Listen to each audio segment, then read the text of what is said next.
Welcome back. Your host, Alencia Johnson. All right. How are y'all feeling? Are we still alive? Do we need caffeine? There's some drinks out there. We have another dynamic conversation with two amazing Black women. We're going to be talking about AI, labor, and the future of workforce development. I think something we've been teasing throughout the entire day so far. So I'd like to just get out the way and welcome up April Verrett, who is the International President of SEIU, and Aaliyah Haqq, who is the Chief Operating Officer of Global Black Economic Forum's Academy for Advancing Excellence. Please give it up for our panel.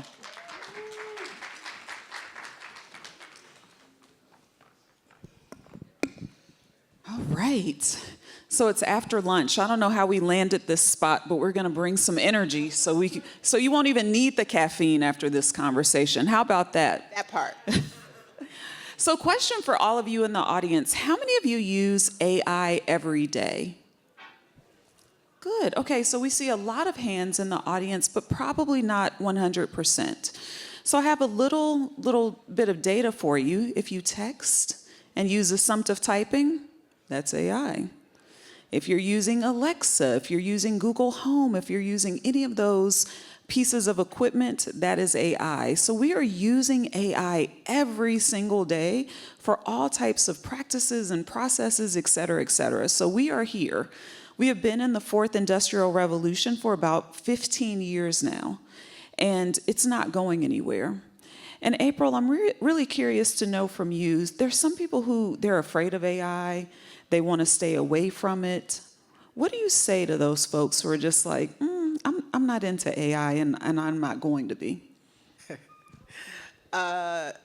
Okay, but AI is going to be into you, right? It is already into you. And the reality is that there is so much for us to be angry about, frustrated about, afraid of, including the way technology, artificial intelligence, innovation could negatively impact our lives, because the reality is that our communities are often negatively impacted by change because we've not been in positions of power to harness the benefits of change. And we've also been at the receiving end of a lot of oppression. And so we just think, oh, here's more of it, right? And in a time where everything feels so oppressive, it's something else to be angry about, to be afraid of. But the reality is that I think we have the opportunity to shape AI to be about how we build our power, how we build wealth in our communities. And so I am all for righteous indignation and anger. I have a fair share of my own, but we also have to be about acting in the best interest of our communities. So when you think about that action part, because I too have a high bias for action, I think we do a really good job of admiring the problem, communicating about the problem, and all of those things, but sometimes the action part of the equation is a little bit different. Give us 2 actions that we could take to really step into this new era, or evolving era, rather. So 2. 1, understand it, right? I think there is so much propaganda, mis and disinformation, assumptions, rumor, urban legend. So I think we owe it to ourselves to really understand exactly what are we talking about. To the way you opened, what is AI? What is artificial intelligence? And I think part of what we have to understand is that what has been forecasted to be coming is not here yet.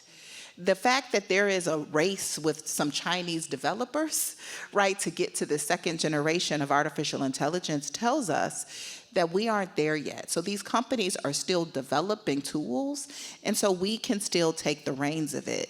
And also, let's understand, we cannot believe the hype and the propaganda machine that some of these companies is trying to convince us of. Y'all, they trying to sell stock.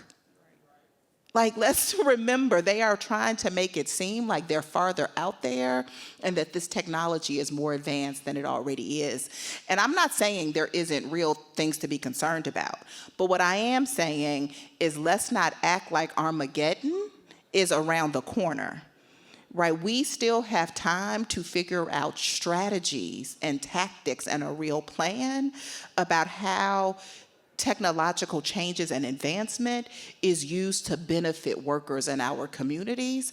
But we're going to lose the window if all we do is sit around and be upset and angry and act like it's not happening. Because I don't think we can prevent advances of technology. We've never been able to. Think cotton gin. Think assembly line. Right? The way this economy works, if there is something that's going to make people more money, it's going to happen. The question is who has the reins of controlling when and how and to whom it happens. You brought up a couple of things around what I would call are disruptors. And I would say that artificial intelligence right now is another disruptor. But just like you mentioned the cotton gin, there have been other disruptors. So as we think about, again, we're going to keep this very action-oriented, and you gave us a really good action. If we're lots of business leaders in this room, policymakers, et cetera, how do we help people to not to build awareness, but to build it from credible sources? Because right now, in the time of AI, people are also using artificial intelligence to put out misinformation. So what do you say to that? And then I want to get into workers, and I want to go down that path. But I'm just curious to get more from you on. It's hard sometimes to know what's real and what's not. So how do we start to peel back the layers and say, okay, these are credible sources for information? Yeah, I would say start with the Global Black Economic Forum. Agreed. Yes, thank you. Yeah. Use your partners. We have experts like you, Aaliyah, in the space who are helping us do the work, who are credible sources. We don't need to go to CNN. We don't need to go to MSNBC. Don't go to Meta. Right? Like, don't go to Meta to try to get your information when Meta is the company that's selling its own propaganda. So use our partnerships, use the communities of trusted allies that we know we can trust. That's beautiful. And I think in this time, throughout today, we've been talking about how we've been under attack, and there's just various parts of the Black culture that's being really called to question in ways that I've never seen in my lifetime. However, my mother, who was raised in Jim Crow time, she's like, I've seen this before. I'm curious from you because your grandmother was in this labor fight long before you were. Talk to us a little bit about what she's taught you for this blueprint in dealing, or the blueprint that she gave you in dealing with disruption. Yeah, I miss my mommy every single day. And what I watched her do was stand up for herself. I watched her join with her coworkers in their organization to demand more, right? As Black women in the city of Chicago who clean for a living, said my work and my worth, like I am someone and I have dignity and my work should have dignity. And the wages and the benefits I receive from my work should reflect that dignity.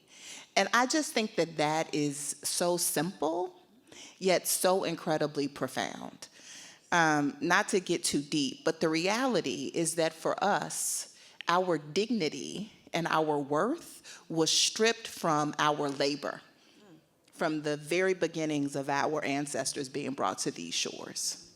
And so much about my work, and I think so much about the collective work that we need to do together, is bringing dignity and worth back to labor. That is so beautiful. That is so beautiful. And for people who are like, well, how do we do that in a time where people don't want to hear from people who look like you and I? There are people who are really trying to silence that voice. And what I love about unions is that there's a collective voice that helps to amplify, really I'm going to call it consciousness. You know, it really does. I believe it does. It helps to amplify that. How do we help to bring those voices to the forefront? Yeah, I believe that, my work is about creating the space for people to realize their own power and make an active choice that they're going to demonstrate and use that power collectively with others. And that's really what this is all about, right? Whether we are talking about our democracy, we're talking about our economy, we're talking about the changes of AI, it all comes down to power. Who has it, who wants to keep it, and who needs more of it, right? I'm often talking about money, power, and respect, right? Those three things, really, really simple is what you need in life. Lil' Kim told us, right? Tried to tell us. She tried to tell us, and I don't like to keep, but it's so simple, right? It really comes down to money, power, respect. How are we going to demand it, fight for it, keep it in all realms? So as we're thinking about how are we going to, because I keep asking how, when I was growing up, my mom used to, people would say why. A lot of kids say, why? I was like, well, how? That was always my question. And I interrogate that now, which helps me to be a better problem solver. So I think about how. And I think for each of us, we have to be thinking about how do we help to raise and amplify those voices? How do we help to unite, again, inspire and support each other? And I know we've kind of touched on that a little bit, but I think it really needs a fine point on it at this time, because if we don't have a strategy, we're going to be left behind. We're not going to have the opportunities to set the standard. And I think right now in chaos, there's always opportunity. So now we have an opportunity to correct where we see things that might be going a little bit off path. And if we don't take it now, if we don't get organized, we will definitely miss an opportunity. So for you, for SEIU, what are you advocating for your members to do at this time? So I think at a macro level, we need to embrace disruption. We need to embrace being disruptors. I think about 90 years ago, the UAW is celebrating its 90th anniversary. And 90 years ago, auto workers sat down on the shop floor in Flint, Michigan. Nobody thought that they could bring General Motors to the table.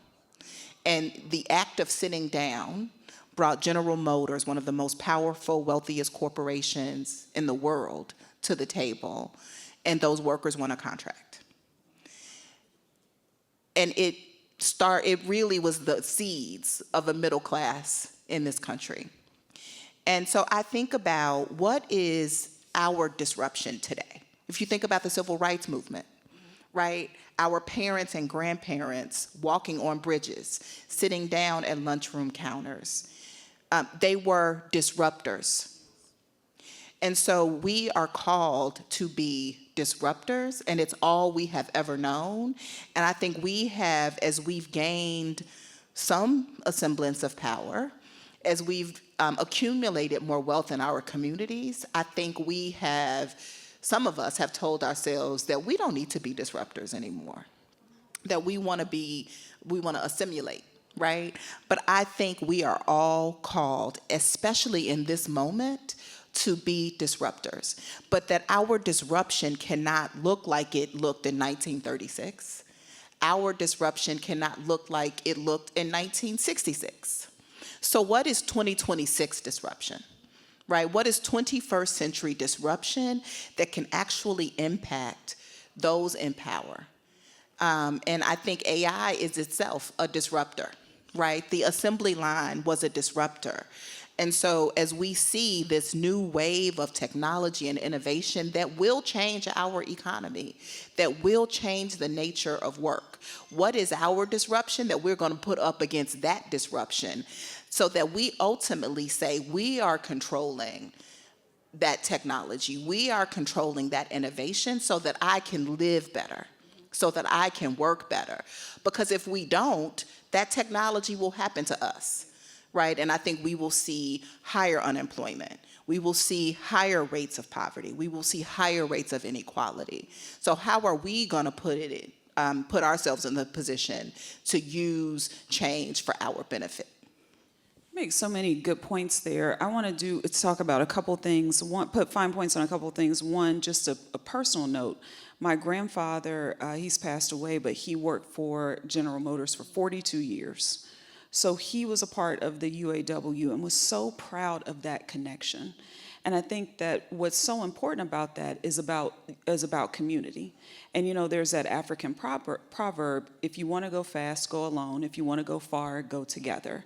And I feel like in unions, it helps to solidify that. And I know we're talking about AI and technology, but I always like to bring stories forward because I feel like it makes it more memorable and personal and all of those things. So just want to put a fine point on that. But something that you said that I want to go with is disruption.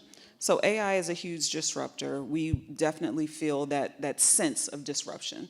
We are definitely seeing in the headlines, hey, we're going to lose X amount of jobs by this time. And what do you say about reinvention, right? So we're losing jobs. Like people, there are mortgage companies who are no longer using certain jobs for their AI has traded jobs. But what do you say to people who are really fearful about job loss? How do we help to bring the power back to workers and employers? Yeah, again, I think it's all about change is happening. It's going to come. How is it a positive change and not a negative one? And so if it's going to, I look forward to the day. It gives me hope that artificial intelligence may help a nurse spend less time charting and more time at the bedside. I look forward to a day where technological advancements make jobs safer, right? Like I look forward to the day that we are able to detect climate change or negative benefits of climate change. Like those are positive advancements that may mean I don't have to work an 8-hour day.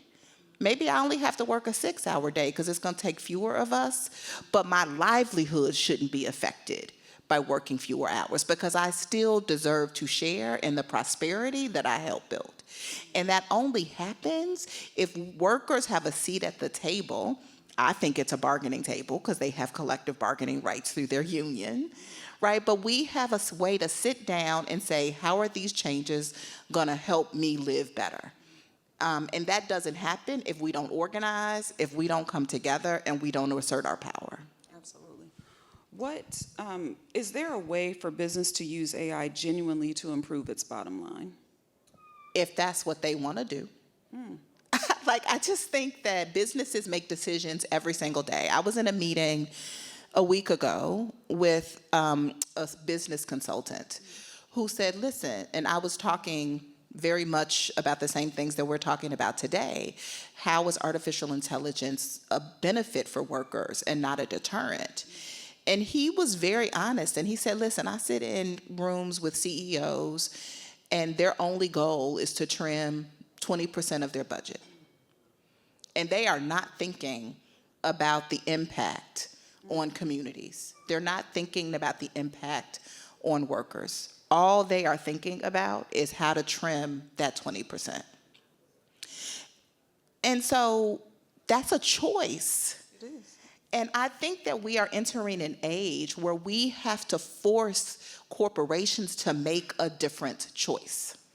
We need a new social compact in this country. We have gotten so far away, I believe, where corporations and business leaders felt a responsibility to our communities. And I think we have to get back there. And that's one of the reasons I'm so grateful for this platform and this space, because labor leaders like me get to sit with business leaders and say, how do we have that conversation? What is our responsibility to one another? So what I'm hearing in that really is about accountability, right? So we can't have this conversation without talking about how we decide to hold each other accountable for the commitments that we make about sustainability. Because this, to me, this is AI, though it's a technology question, it's also falls into sustainability for many reasons. We've got, data center conversations and everything as well, but also the sustainability of companies and the sustainability of individuals and how they're going to be in organizations. So accountability to me is a big part of that. How do we say, hey, look, we are going to do X, Y, and Z, and I know for you, for unions, we've got collective bargaining. But for those who don't, and I know that's not necessarily your space, but I would like for you to give us some wisdom because you see it from different perspectives, obviously. Well, first of all, I think anybody who goes to work every day and want a union should have one. Mm-hmm.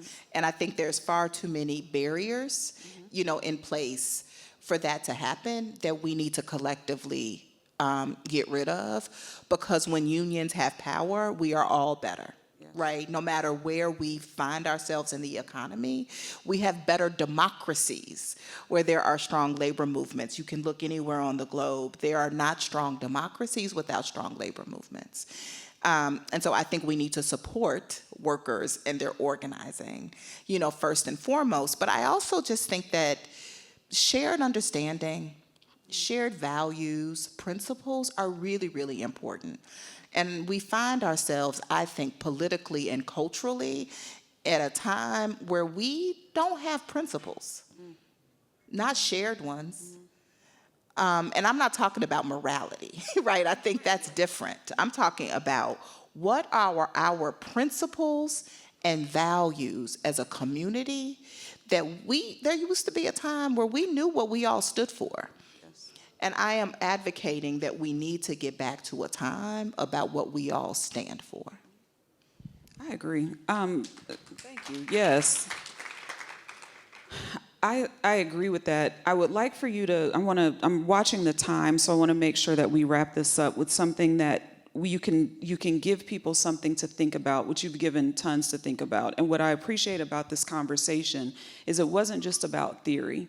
It was really about how. One, we need to organize. We've got to get on the same page. What you just said about values is so important, that we do have to have a collective understanding of how we're going to treat each other. And if that's not happening, then we've got to hold each other accountable. And this isn't just about AI, because AI is a huge conversation. It's a disruptor. It's all of those things. But what it's igniting is the need for the conversation to get back to a foundation that we used to operate under, for sure. So tonight, before I ask the last question, you said something else that I want to make sure that we put a fine point on, which is around support. So supporting workers, supporting their efforts, and that will look different in different organizations. It could be employee resource groups, it could be training, it could be fair pay. There's lots of different ways that could happen. So I just want to make sure, again, April is here not just to talk about theory, but truly things that we can do in our businesses and companies and community differently. But what do you want this room to be thinking about at dinner tonight? Oh, like how good the food is, because I don't want you to have food that's not good. But I want us to all think about dignity. Our individual dignity, our collective dignity, and what will we do individually and collectively to support making sure we all have an opportunity to live and to work with dignity. My union, I'm proud of the work that we've done with the Fight for 15, right? Raising the banner of saying all workers, then this has been, 10, 15 years, so we were changing the number. But when we started the Fight for 15, people would say, well, what they deserve to make $15 an hour for? Well, why don't they? Who are we to police someone's worth? And we're talking about folks who went to mainly fast food workers, who was making corporations billions of dollars. And we were saying, but they don't deserve $15 an hour. And that's what we do to ourselves, right? And so I just think that we have to support the advancement and the upholdment in each of our individual dignity, but also in the dignity of others. Because it's time to start righting some wrongs, y'all, right? They stripped us of our dignity at these shores, or at the shores of Africa when they stole our people. What are we going to do to put our dignity back? She done said that. Thank you. Thank you, thank you, thank you. So dignity, you have homework for tonight. That is what you are to think about. And I'm just so appreciative of you. And thank you so much for your partnership. Please, please, please, a big, big round of applause for April, Verrett. And Aaliyah Haqq.